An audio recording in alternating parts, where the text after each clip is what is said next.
നമസ്കാരം, എല്ലാവർക്കും ആമീസ് ഫുഡ് കോർട്ടിലേക്ക് സ്വാഗതം. എൻ്റെ പേര് സുമിത. അപ്പോൾ നമ്മൾ ക്രിസ്മസ് സ്പെഷ്യലായിട്ട് ഇന്ന് വന്നിരിക്കുന്നത് ഒരു കിഡിലൻ ഫിഷ് മോളിയുടെ റെസിപ്പിയാണ്. അപ്പത്തിൻ്റെ കൂടെ ഇടിയപ്പത്തിൻ്റെ കൂടെയൊക്കെ കഴിക്കാൻ പറ്റുന്ന ഒരു കിഡിലൻ റെസിപ്പിയാണ്. അപ്പോൾ എളുപ്പത്തിൽ എങ്ങനെയാണ് ഫിഷ് മോള് റെഡിയാക്കുന്നതെന്ന് നമുക്ക് നോക്കാം. അപ്പോൾ നമുക്ക് ഫിഷ് മോളി റെഡിയാക്കാൻ തുടങ്ങാം. അപ്പോൾ അതിന് വേണ്ടിയിട്ട് ഞാനിവിടെ 400 ഗ്രാം അളവിൽ നെയ്മീനാണ് കേട്ടോ എടുത്തിരിക്കുന്നത്. അത് ഇതേപോലെ ചെറിയ പീസസ് ആയിട്ട് കട്ട് ചെയ്ത് വെച്ചിരിക്കുന്നതാണ്. നല്ല പോലെ ക്ലീൻ ചെയ്തെടുത്തതാണ് കേട്ടോ. അപ്പോൾ നിങ്ങൾക്ക് ഇഷ്ടമുള്ള വലുപ്പത്തിൽ ഇനി വലിയ പീസസ് ആയിട്ട് വേണമെങ്കിൽ നെയ്മീൻ എടുക്കാം. ഞാനിപ്പോൾ ചെറിയ പീസസ് ആയിട്ട് ഇങ്ങനെ കട്ട് ചെയ്തെടുത്തതേ ഉള്ളൂ. ഇനി നമുക്കിതിലേക്ക് വേണ്ടിയിട്ടുള്ള ഒരു മസാല റെഡിയാക്കി എടുക്കണം. അപ്പോൾ അതിന് വേണ്ടിയിട്ട് ഒരു ബൗളിലേക്ക് ഒരു 1/4 ടീസ്പൂൺ അളവിൽ മഞ്ഞൾപ്പൊടി ചേർത്ത് കൊടുക്കാം. അതേപോലെ തന്നെ 1 ടീസ്പൂൺ അളവിൽ വൈറ്റ് പെപ്പർ പൗഡർ ആണ് കേട്ടോ. സാധാരണ ബ്ലാക്ക് പെപ്പർ പൗഡർ ആണോ ഉള്ളതെങ്കിൽ അത് ചേർത്ത് കൊടുത്താൽ മതി കേട്ടോ. നിങ്ങളുടെ എരിവിനനുസരിച്ച് ചേർത്ത് കൊടുക്കാം. ഇനി ഇതിലേക്ക് നമ്മുടെ ഉപ്പ്, അതായത് നമ്മുടെ മീനിലേക്ക് ആവശ്യത്തിനുള്ള ഉപ്പും കൂടി ചേർത്ത് കൊടുക്കാം. അതേപോലെ 1 ടേബിൾ സ്പൂൺ അളവിൽ നാരങ്ങാ നീരും കൂടി ചേർത്തിട്ട് ഒരു സ്പൂൺ വെച്ചിട്ട് നല്ല പോലെ ഇത് മിക്സ് ചെയ്തെടുക്കാം കേട്ടോ. ഇനി ഇത് നല്ല പോലെ മിക്സ് ചെയ്ത് കഴിഞ്ഞാൽ നമുക്കിതിലേക്ക് നമ്മൾ ക്ലീൻ ചെയ്ത് വെച്ചിരിക്കുന്ന നമ്മുടെ ഫിഷ് ഉണ്ടല്ലോ, അത് ഓരോന്നും ഇതിലേക്ക് ഇട്ട് കൊടുത്തിട്ട് നല്ല പോലെ മസാലയൊക്കെ നമ്മുടെ മീനിലേക്ക് പുരട്ടിയെടുക്കാം. അപ്പം മീനിന്റെ എല്ലാ ഭാഗത്തേക്കും മസാല വരുന്ന വിധത്തിൽ ഓരോന്നിട്ടിട്ട് ഇപ്പം ഞാൻ വീഡിയോയിൽ കാണിക്കുന്ന പോലെ നല്ല പോലെ മസാല എല്ലാ ഭാഗത്തേക്കും പുരട്ടിയെടുക്കാം കേട്ടോ. അതിനുശേഷം നമ്മൾ ഇതൊന്ന് കുറച്ച് നേരം റെസ്റ്റ് ചെയ്യാൻ വെക്കണം. കാരണം ഒരു അരമണിക്കൂറെങ്കിലും റെസ്റ്റ് ചെയ്യാൻ വെച്ചാലാണ് നമ്മുടെ മീനിലേക്ക് നല്ലപോലെ ഉപ്പൊക്കെ പിടിച്ചിട്ട് നല്ല ടേസ്റ്റ് ഉണ്ടാവുള്ളൂ. അപ്പോൾ ഞാനിത് നല്ലപോലെ മസാലയൊക്കെ പരട്ടി എടുത്തിട്ടുണ്ട്. ഇനി ഇത് അരമണിക്കൂർ കഴിഞ്ഞിട്ട് നമുക്കൊന്ന് ഷാലോ ഫ്രൈ ചെയ്തെടുക്കാം. അപ്പോൾ ഇത് ഇരിക്കട്ടെ കേട്ടോ. ഞാൻ ഇപ്പോൾ പുറത്ത് തന്നെയാണ് വെക്കുന്നത്, നിങ്ങൾക്ക് വേണമെങ്കിൽ ഫ്രിഡ്ജിലേക്ക് വെക്കാം. അപ്പോൾ ഇത് മൂടി വെച്ചിട്ട് അരമണിക്കൂറിന് ശേഷം നമുക്കിത് ഫ്രൈ ചെയ്യാം. അപ്പോൾ അരമണിക്കൂർ കഴിഞ്ഞാൽ നമുക്ക് നമ്മുടെ ഫിഷ് ഫ്രൈ ചെയ്തെടുക്കാം. അപ്പോൾ അതിന് വേണ്ടിയിട്ട് ഒരു പാൻ അടുപ്പത്ത് വെച്ചിട്ടുണ്ട്.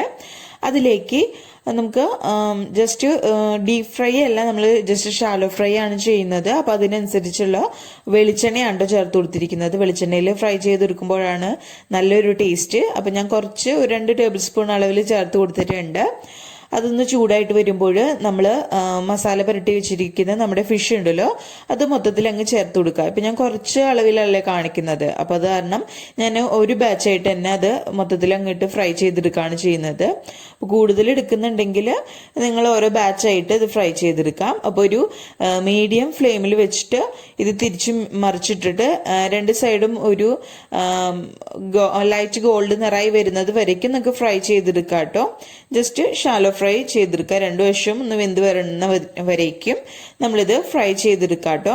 അപ്പോൾ നമുക്ക് പല രീതിയിലും ഫിഷ് മോളി റെഡിയാക്കി എടുക്കാം. അപ്പോൾ ഇതിനു മുന്നേ ഞാൻ വൈറ്റ് കളറിൽ ഉണ്ടാക്കുന്ന ഫിഷ് മോളിയുടെ റെസിപ്പി അപ്ലോഡ് ചെയ്തിട്ടുണ്ട്. അപ്പോൾ കാണാത്തവരുണ്ടെങ്കിൽ അതിൻ്റെ ലിങ്ക് ഞാൻ ഡിസ്ക്രിപ്ഷൻ ബോക്സിൽ കൊടുത്തേക്കാം കേട്ടോ. അപ്പോൾ എല്ലാവരും ഒന്ന് കാണാം. അപ്പോൾ ഇതാ 2 സൈഡ് നല്ല പോലെ ഗോൾഡൻ നിറായി വന്നിട്ടുണ്ട്. അതേപോലെ അത്യാവശ്യത്തിന് നമ്മുടെ ഫിഷ് ഫ്രൈ ആയിട്ട് വന്നിട്ടുണ്ട് കേട്ടോ.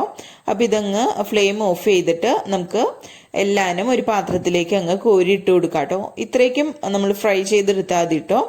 ഇനി നമ്മളിത് കറിയിലേക്ക് ഇട്ടിട്ട് ബാക്കി കൂടി വേവിച്ചെടുക്കാനുള്ളതാണ്. അപ്പോൾ ആവശ്യത്തിന് ഇതേപോലെ ഒന്ന് ഫ്രൈ ചെയ്തെടുക്കുക. കരിഞ്ഞു പോവാതിരിക്കാൻ ശ്രദ്ധിക്കുക കേട്ടോ. അപ്പോൾ ഒരു മീഡിയം ഫ്ലെയിമിൽ വെച്ചിട്ട് ഇത് ഫ്രൈ ചെയ്തെടുത്താൽ മതി. അപ്പോൾ മൊത്തത്തിൽ അങ്ങ് നമുക്കിത് പ്ലേറ്റിലേക്ക് മാറ്റാം. അപ്പോൾ ഇതാ കണ്ടില്ലേ, അപ്പോൾ ഞാൻ മൊത്തത്തിൽ അങ്ങ് പ്ലേറ്റിലേക്ക് മാറ്റിയിട്ടുണ്ട്. ഇനി ഒരു പാനിൽ കുറച്ച് വെളിച്ചെണ്ണയുണ്ട്. അപ്പോൾ അത് നമുക്ക് കറി ഉണ്ടാക്കുന്ന സമയത്ത് ഉപയോഗിക്കാം കേട്ടോ. ഇനി ഇതെങ്ങനെയാണ് റെഡിയാക്കുന്നതെന്നും കൂടി നോക്കാം. അപ്പോൾ നമുക്കിനി കറി റെഡിയാക്കാൻ തുടങ്ങാം. അപ്പോൾ അതിന് വേണ്ടിയിട്ട് ഒരു മൺചട്ടിയാണ് എടുത്തിരിക്കുന്നത്. അതിലേക്ക് നമ്മൾ നേരത്തെ ഫിഷ് ഫ്രൈ ചെയ്ത് വെച്ചിരുന്നതിൻ്റെ ബാക്കി വെളിച്ചെണ്ണ ഉണ്ടല്ലോ, അതങ്ങ് ചേർത്ത് കൊടുക്കാം. അപ്പോൾ അത് കുറച്ചേ ഉള്ളൂ, അതുകൊണ്ട് തന്നെ ഞാൻ 1 ടേബിൾ സ്പൂൺ അളവിൽ വെളിച്ചെണ്ണയും കൂടി എക്സ്ട്രാ ചേർത്ത് കൊടുക്കുന്നുണ്ട് കേട്ടോ. അതല്ലെങ്കിൽ നമുക്ക് സവാളൊക്കെ ഇനി ഇതിൽ വഴറ്റിയെടുക്കാനുള്ളതാണ്. അപ്പോൾ നിങ്ങൾക്ക് ആവശ്യമുണ്ടെങ്കിൽ നോക്കിയിട്ട് മാത്രം ചേർത്ത് കൊടുക്കാം കേട്ടോ. അപ്പോൾ വെളിച്ചെണ്ണ ചൂടായിട്ട് വരുമ്പോൾ നമുക്കിതിലേക്ക് കുറച്ച് കറിവേപ്പില അങ്ങ് ചേർത്ത് കൊടുക്കാം. എന്നിട്ട് കറിവേപ്പിലയും ഒന്ന് നല്ല പോലെ ഒന്ന് ചൂടാക്കി എടുക്കാം കേട്ടോ. അത് നല്ലപോലെ ചൂടായി കഴിഞ്ഞാൽ നമുക്കിതിലേക്ക് സവാളയൊക്കെ ചേർത്ത് കൊടുക്കാം. ഞാനിപ്പോൾ ഇതിലേക്ക് ഒരു ചെറിയ സവാള ഇതേപോലെ ചെറുതായി കട്ട് ചെയ്തത്, അതേപോലെ 1 ടീസ്പൂൺ അളവിൽ ഇഞ്ചി നീളത്തിൽ അരിഞ്ഞത്, ഒരു 3 പച്ചമുളക് നെടുകെ കീറിയത്, അതേപോലെ കുറച്ച് കറിവേപ്പിലും കൂടി എടുത്തിട്ടുണ്ട്. അപ്പോൾ എരിവിനനുസരിച്ച് വേണം നിങ്ങൾ ഇതിലേക്ക് പച്ചമുളകിന്റെ അളവ് ചേർത്ത് കൊടുക്കുക. നമ്മൾ ഇനി ഇതിലേക്ക് മുളക് പൊടി ഒന്നും ചേർത്ത് കൊടുക്കുന്നില്ല കേട്ടോ. നമുക്ക് ആ കൂടി എരിവിനുള്ളത് പച്ചമുളകും അതേപോലെ തന്നെ നമ്മുടെ കുരുമുളക് പൊടിയാണ്. അപ്പോൾ നിങ്ങൾ നിങ്ങളുടെ എരിവിനനുസരിച്ച് ചേർത്ത് കൊടുക്കാം. ഇനി ഇത് നല്ല പോലെ വാട്ടിയെടുക്കാം കേട്ടോ. ഇപ്പം നമ്മുടെ സവാളയൊക്കെ നല്ല പോലെ വാടി വന്നിട്ടുണ്ട്. ഇനി ഇതിലേക്ക് നമുക്ക് ഒരു 2 കപ്പ് അളവിൽ തേങ്ങാപ്പാലും കൂടി ചേർത്ത് കൊടുക്കാം. അപ്പം അത്യാവശ്യം കട്ടിയുള്ള തേങ്ങാപ്പാൽ എടുക്കാൻ ശ്രദ്ധിക്കാം കേട്ടോ. ഒരുപാട് ലൂസായിട്ട് എടുത്താൽ നമ്മുടെ കറി കഴിക്കുമ്പോൾ അത്ര ടേസ്റ്റ് കാണില്ല, ഒരുപാട് വെള്ളം പോലെ ഇരിക്കും. അപ്പോൾ കുറച്ച് തിക്കായിട്ട് എടുത്താലാണ് നമ്മൾക്ക് നല്ല കുറുകിയ ചാറോട് കൂടിയിട്ടുള്ള ഫിഷ് മോളി റെഡിയാക്കി എടുക്കാൻ പറ്റുള്ളൂ. അതേപോലെ നമ്മളിപ്പോൾ കുറച്ച് അളവിലെടുത്ത് ലാണ് ഉണ്ടാക്കുന്നത് കൊണ്ട് ഞാനിപ്പോൾ 2 കപ്പ് അളവിലാണ് 2ാം പാല് ചേർത്ത് കൊടുത്തിരിക്കുന്നത്. ഒരു തേങ്ങയുടെ പാലാണ് കേട്ടോ എടുത്തിരിക്കുന്നത്. അപ്പോൾ നിങ്ങൾക്ക് എന്തോരം തിക്നെസ് വേണം അതിനനുസരിച്ച് പാലിൻ്റെ അളവ് കൂട്ടുകയും കുറയ്ക്കുകയും അതിൻ്റെ തിക്നെസ് കൂട്ടുകയും കുറയ്ക്കുകയും ചെയ്യാം കേട്ടോ. അപ്പോൾ ഇതേ നല്ല പോലെ ഒന്ന് പാല് ചേർത്ത് കൊടുത്തിട്ട് മിക്സ് ചെയ്തെടുത്തിട്ടുണ്ട്. ഇനി ഇതിലേക്ക് ആവശ്യത്തിനുള്ള ഉപ്പും കൂടി ചേർത്ത് കൊടുക്കാം. എന്നിട്ട് ഇത് മൂടി വെച്ചിട്ട് നമുക്കിതൊന്ന് തിളപ്പിച്ചെടുക്കാം. അപ്പോൾ ഇതാ നമ്മുടെ പാല് കൂടി ചേർത്തിട്ട് നല്ല പോലെ നമ്മുടെ കറി തിളച്ച് വന്നിട്ടുണ്ട്. അപ്പോൾ ഒരു മീഡിയം ടു ലോ ഫ്ലെയിമിൽ വെച്ചിട്ടാണ് കേട്ടോ ഇത് നമ്മൾ മൂടി വെച്ചിട്ട് തിളപ്പിച്ചെടുത്തിരിക്കുന്നത്. അപ്പോൾ നല്ല പോലെ ഒന്ന് തിളച്ച് കഴിഞ്ഞ് നല്ല പോലെ ഒന്ന് മിക്സ് ചെയ്ത് കൊടുക്കാം. ഇനി കുറച്ചും കൂടി ടേസ്റ്റ് കൂട്ടാൻ വേണ്ടിയിട്ട് നമ്മൾ ഇതിലേക്ക് ഒരു സ്പെഷ്യൽ ഇൻഗ്രീഡിയൻറ്റ് കൂടി ചേർക്കുന്നുണ്ട്. വേറെ ഒന്നും അല്ല കേട്ടോ, ഒരു ഫ്ലേവറിനും ഒരു പ്രത്യേക രുചിക്കും വേണ്ടിയിട്ട് നമ്മൾ ഇതിലേക്ക് ക്യാപ്സിക്കം ആണ് കേട്ടോ ചേർത്ത് കൊടുക്കുന്നത്. ഇതും കൂടി ചേർത്തുണ്ടാക്കുമ്പോൾ ഒരു പ്രത്യേക ടേസ്റ്റ് തന്നെയാണ്. അപ്പോൾ ഞാൻ ഒരു ക്യാപ്സിക്കം ഇതേപോലെ ഒന്ന് ഒരു 4 പീസ് ഇതേപോലെ കുറച്ച് തിക്കായിട്ട് വട്ടത്തിൽ എരിഞ്ഞിട്ട് ഇട്ട് കൊടുത്തിട്ടുണ്ട്. അതിൻ്റെ ഉള്ളിൽ കുരുവൊക്കെ മാറ്റിയിട്ടാണ് കേട്ടോ ചേർത്ത് കൊടുത്തിരിക്കുന്നത്. എന്നിട്ട് ഇത് മൂടി വെച്ചിട്ട് നമുക്ക് ക്യാപ്സിക്കം കൂടി ഒന്ന് വേവിച്ചെടുക്കാം. ഇപ്പോൾ ഇതാ നമ്മുടെ ക്യാപ്സിക്കം ചേർത്ത് കൊടുത്തിട്ട് നമ്മുടെ കറി ഒന്ന് തിളച്ച് വന്നിട്ടുണ്ട് കേട്ടോ. നമുക്ക് പെട്ടെന്ന് തന്നെ ക്യാപ്സിക്കം വെന്ത് കിട്ടും കേട്ടോ. അപ്പോൾ ഒരുപാട് ഉടഞ്ഞ് വേവണ്ട, ജസ്റ്റ് ഒന്ന് തിളച്ച് വരുമ്പോൾ തന്നെ നമ്മുടെ ക്യാപ്സിക്കം വെന്ത് വരും. ഇനി ഈ സമയം നമുക്കിതിലേക്ക് നമ്മൾ നേരത്തെ ഷാലോ ഫ്രൈ ചെയ്ത് വെച്ചിട്ട് നമ്മുടെ ഫിഷ് ഉണ്ടല്ലോ അതും കൂടി ഇട്ടിട്ട് ജസ്റ്റ് ഒന്ന് തിളപ്പിച്ചെടുക്കാം. അപ്പോൾ ബാക്കിയും കൂടി ഉണ്ടെങ്കിൽ എന്തെങ്കിലും വേവാനുണ്ടെങ്കിൽ ഫിഷ് ഇങ്ങനെ ഒന്നും കൂടി തിളപ്പിച്ചെടുക്കുമ്പോൾ വെന്ത് കിട്ടുകയും ചെയ്യും. അപ്പോൾ ഇതൊന്നും കൂടി നമുക്ക് മൂടി വയ്ക്കാം. അപ്പോൾ നമ്മൾ മീനും കൂടി ചേർത്ത് കൊടുത്തിട്ട് നമ്മുടെ കറി നല്ല പോലെ തിളപ്പിച്ചെടുത്തിട്ടുണ്ട്. ഈ സമയം നമ്മളിങ്ങി ലോ ഫ്ലെയിമിലേക്ക് മാറ്റാം. അതിനുശേഷം നമ്മൾ എടുത്തു വെച്ചിരിക്കുന്ന 1ാം പാല് ചേർത്ത് കൊടുക്കുക കേട്ടോ. നല്ല തിക്കായിട്ടുള്ള മിൽക്കാണ്, ഒരു 3/4 കപ്പ് അളവിലാണ് എടുത്തിരിക്കുന്നത്. ഈ ഒരു ഗ്ലാസ്സിൽ തന്നെയാണ് കേട്ടോ ഞാൻ 2ാം പാലും അളന്നെടുത്തിരുന്നത്. അപ്പോൾ അത് 2 കപ്പും 1ാം പാല് 3/4 കപ്പും അളവിലാണ് എടുത്തിരിക്കുന്നത്. അതായത് 3/4 ഗ്ലാസ് അളവിലാണ് എടുത്തിരിക്കുന്നത്. നല്ല തിക്കായിട്ടുള്ള പാല് തന്നെ ചേർത്ത് കൊടുക്കാൻ ശ്രദ്ധിക്കാം കേട്ടോ. എന്നിട്ടൊന്ന് മിക്സ് ചെയ്യാം. ലോ ഫ്ലെയിമിൽ വെച്ചിട്ട് ചെറുതായി ഇതേപോലെ ഒന്ന് തിള വരുന്ന സമയത്ത് നമുക്ക് ഫ്ലെയിം ഓഫ് ചെയ്യാം കേട്ടോ.